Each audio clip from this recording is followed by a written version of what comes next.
शैतान देवरानी। घर की बड़ी बहू सुधा, जो कि बड़ी ही सुशील और संस्कारी थी।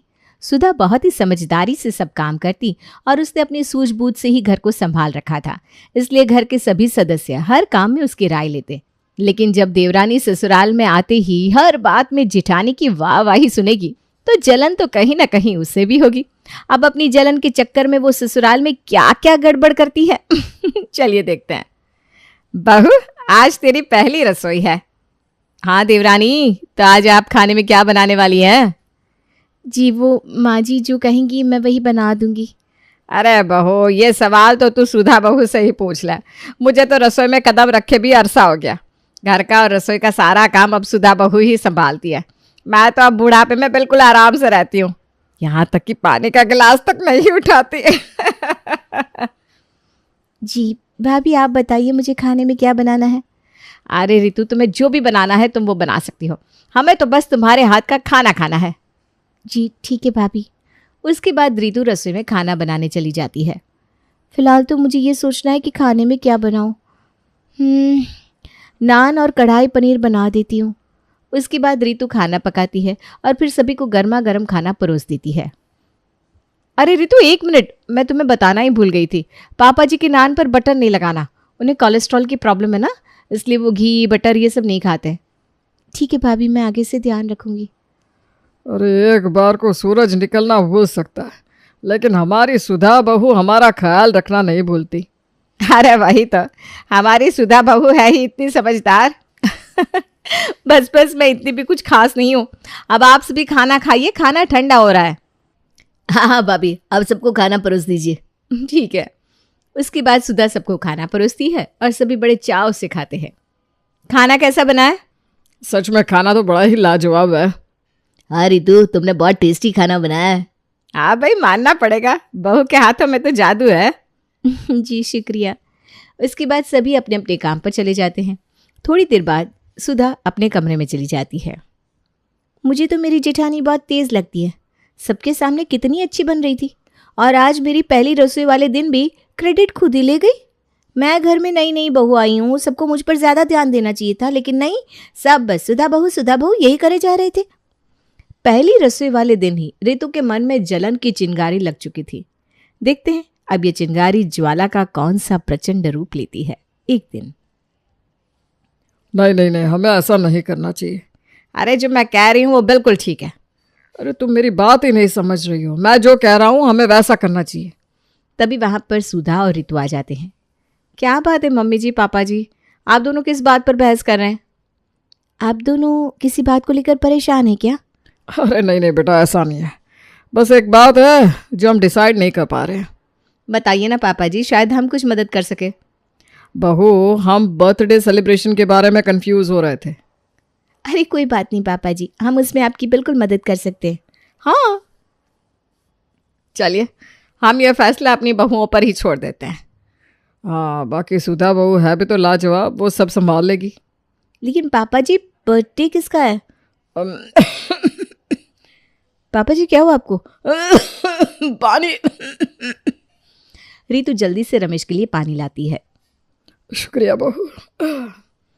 फिर कुछ दिन बाद जब रितु, सुधा और शांति हॉल में बैठे थे, तभी वहां पर रोहन 2 शर्ट लेकर आता है। अच्छा आप लोग मुझे ये बताइए, मैं कल ऑफिस में ब्लैक कलर की शर्ट पहनूं या ब्लू कलर की? मैं ना बहुत कंफ्यूज हो रहा हूँ। क्यों देवर जी, कल ऐसा क्या है ऑफिस में? अरे भाभी, कल ऑफिस में बहुत बड़ी पार्टी है बस इसीलिए पूछ रहा था।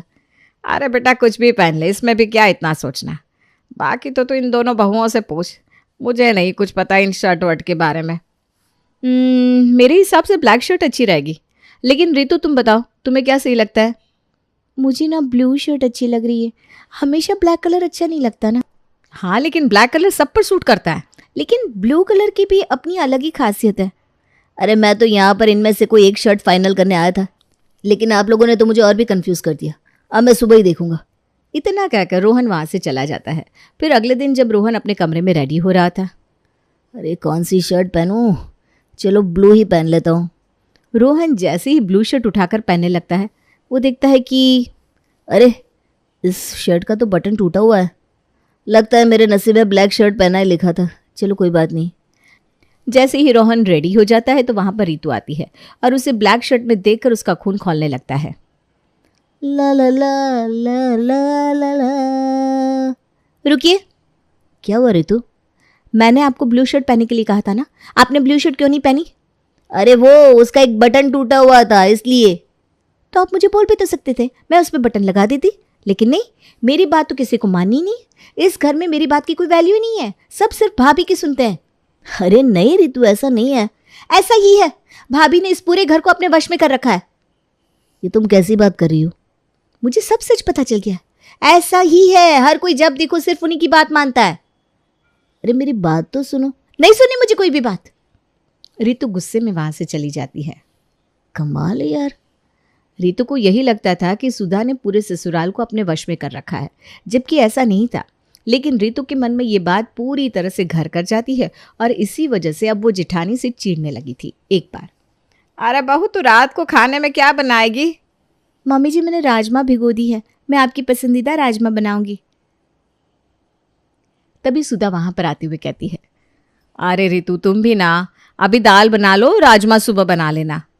हाँ बहू, सुधा बहू बिल्कुल ठीक कह रही है। ये सुनते ही रितु बिल्कुल आग बबूला हो जाती है। बस अब बहुत हुआ। क्या इस घर में कभी मेरी मर्जी का कुछ भी नहीं हो सकता? हर बात में सिर्फ सुधा बहू यही चलता रहेगा? रितु को इतना भड़का हुआ देखकर सुधा और शांति काफी हैरान हो जाते हैं। अरे क्या बात है बहू, तुझे अचानक से क्या हो गया? हाँ रितु भाई, क्या बात है बताओ तो।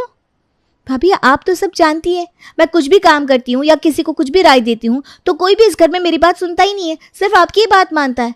आपने ऐसा क्या जादू कर रखा है इन पर कि ये आपकी बात के आगे किसी की बात सुनते ही नहीं है?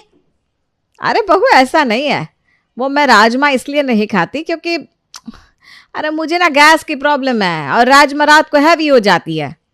हाँ रितु, बस इसीलिए मैंने तुम्हें मना किया।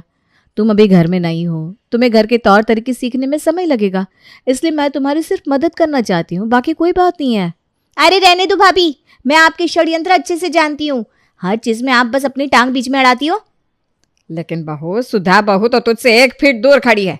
मैंने तो कभी उसे अपनी टांग अड़ाते नहीं देखा, ना ही उसके पैर इतने लंबे हैं कि वहां तक पहुंचे और तू गिर जाए। अरे मम्मी जी, ये बस कहावत है। देखा आपने, फिर से भाभी की ही साइड ले रही हैं। एक छोटी सी कहावत पर मुझे कितना सुना दिया। भाभी, आपने घर वालों पर कौन सा काला जादू कर रखा है, बता दीजिए। अरे बहू, मैं बस मजाक कर रही थी ताकि तेरा गुस्सा शांत हो जाए।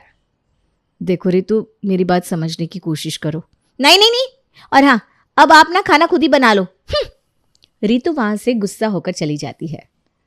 बहू, लगता है छोटी बहू को कुछ बहुत बड़ी गलतफहमी हो गई है, हमें इस बात को सुधारना होगा। हाँ मम्मी जी, मैं रितु से बात करने की कोशिश करूंगी। फिर अगले दिन जब रितु अपने कमरे में रेस्ट कर रही थी तब सुधा उसके कमरे में जाती है। भाभी, आपने दूसरों को अपने वश में कर रखा होगा, लेकिन मेरे ऊपर ये सब नहीं चलेगा। आप बिना पूछे मेरे कमरे में कैसे आ गई? अरे मैं तो पैरों से आई। सब पैरों से ही आते हैं, हम कोई हाथों से नहीं चलते। रितु, मैं तुमसे यही बात करने आई हूं कि तुम बिना वजह मुझे गलत मत समझो। हम दोनों को अच्छे से रहना चाहिए। मैं आपकी मीठी बातों में नहीं आने वाली, मैं आपके षड्यंत्र अच्छे से जानती हूँ। अरे, मैं तुमसे आराम से बात कर रही हूँ और तुम बार बार मुझ पर इतने बड़े बड़े इल्जाम लगा रही हो। आप ऐसे काम करेंगी तो इल्जाम तो लगाऊंगी ना। देखो रितु, अब तुम्हारा बहुत ज्यादा हो रहा है। अभी तो मैं आपके लेवल तक पहुंची ही नहीं हूँ। बस रितु, बस भाभी। और इस तरह दोनों देवरानी जिठानी में तू में काफी बढ़ जाती है और शोर सुनकर शांति वहां पर आती है। अरे बहू, तुम दोनों बस भी करो। मम्मी जी देखिए ना, रितु मेरे ऊपर क्या क्या इल्जाम लगा रही है। हाँ, अब फिर से चिकनी चुपड़ी बातें करके मम्मी जी को अपनी साइड कर लोगी। अरे हाँ, चिकनी चुपड़ी बातों की तो जरूरत भी नहीं है, क्योंकि आपने इन सबको अपने वश में जो कर रखा है, ये तो आपकी साइड लेंगी ही। अरे बहू, अब बस भी करना, ऐसा कुछ भी नहीं है, तू क्यों इतना सोच रही है? देखा, मैंने कहा था ना।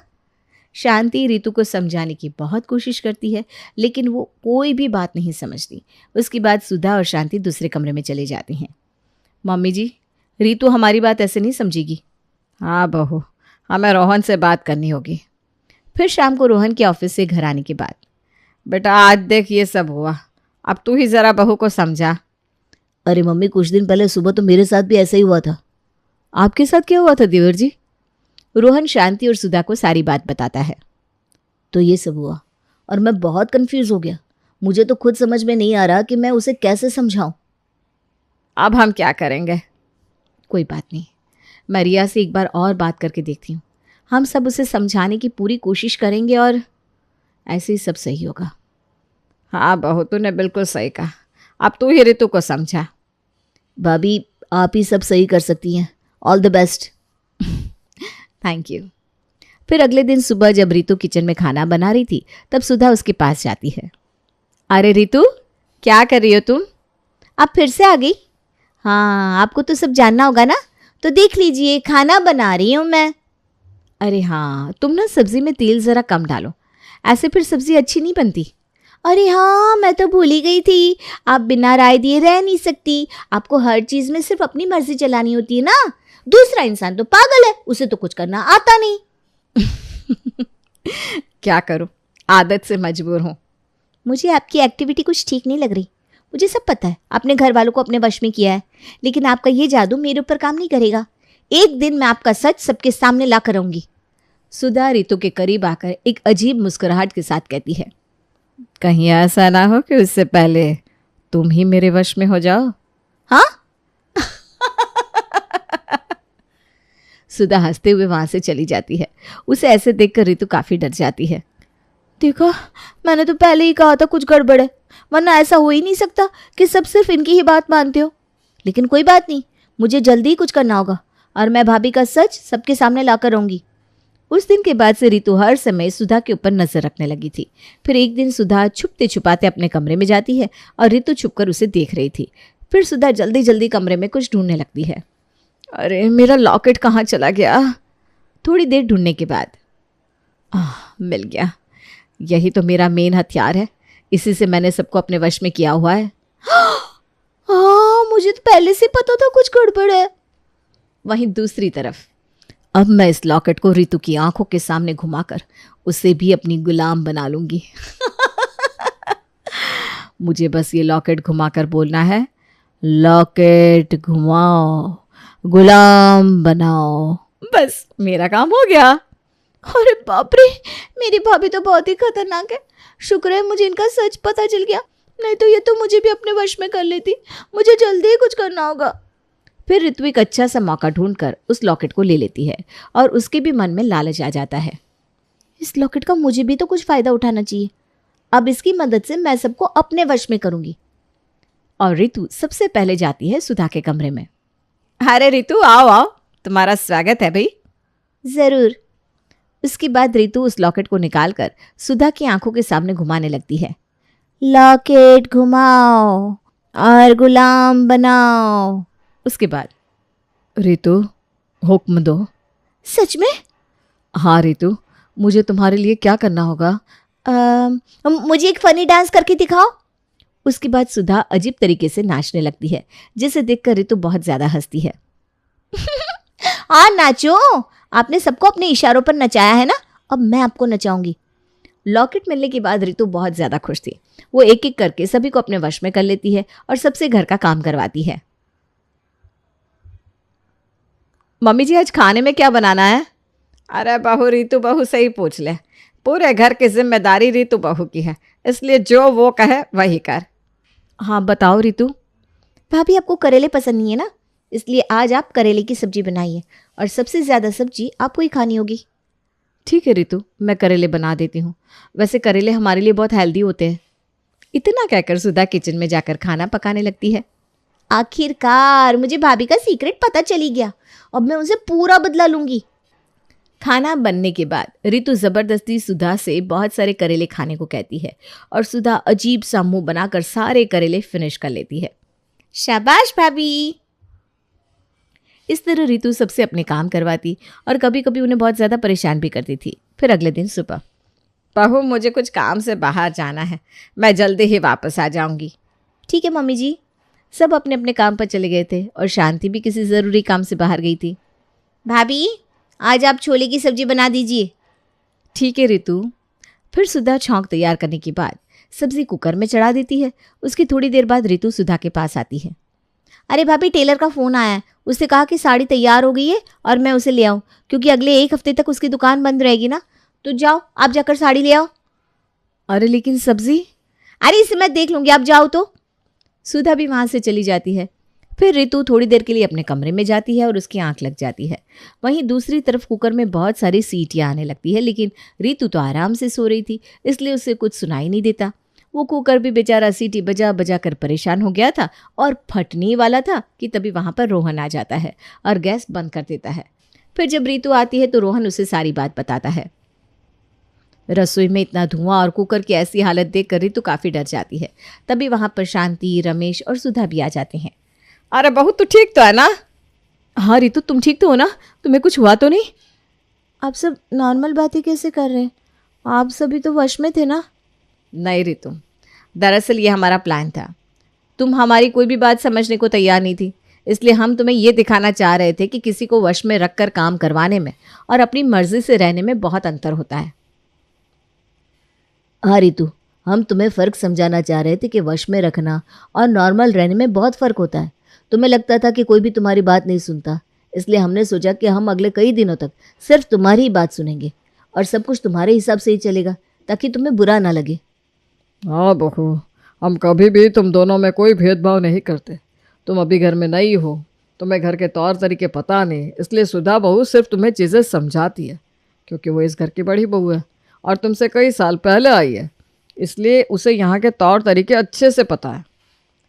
बहू, सुधा बहू सिर्फ तुझे इसलिए टोकती थी ताकि तुझसे कोई गड़बड़ ना हो। और जिस दिन तुम हमसे बर्थडे के बारे में पूछ रही थी ना, हम सब तेरे बर्थडे के लिए ही सरप्राइज प्लान कर रहे थे, इसीलिए हमने तुझे कुछ नहीं बताया और सुधा बहू को सारी जिम्मेदारी सौंप दी। आपने बिल्कुल सही कहा, मुझसे बहुत बड़ी गलती हो गई। आप सभी मुझे माफ़ कर दीजिए, मुझे ऐसा नहीं करना चाहिए था। मैंने भाभी को गलत समझा, लेकिन इतने दिनों तक जब मैंने अपनी चलाई तब मुझे एहसास हुआ कि मेरे सारे फैसले गलत थे। जैसे एक दिन खाने में कुछ ज़्यादा ही घी डालने पर पापा जी की तबीयत ख़राब हो गई थी, और आज भी मुझसे इतनी बड़ी गलती हो गई। अब मुझे समझ में आ गया कि घर को संभालने के लिए सच में जिम्मेदारी को समझना बहुत ज़रूरी है, और भाभी को घर की अच्छे से समझ है। मैं अभी नादान हूँ, मैं भी अब ना भाभी से सब कुछ सीखना चाहती हूँ। रितु, तुम भी कुछ ही दिनों में सब सीख जाओगी और मैं तुम्हारा बुरा नहीं चाहती। मैं तो चाहती हूँ कि हम दोनों मिलकर रहें। हाँ भाभी, अब से मैं दोबारा ऐसा नहीं करूँगी और हम सब मिलकर रहेंगे। चलो जी, अंत भला तो सब भला। हाँ पापा,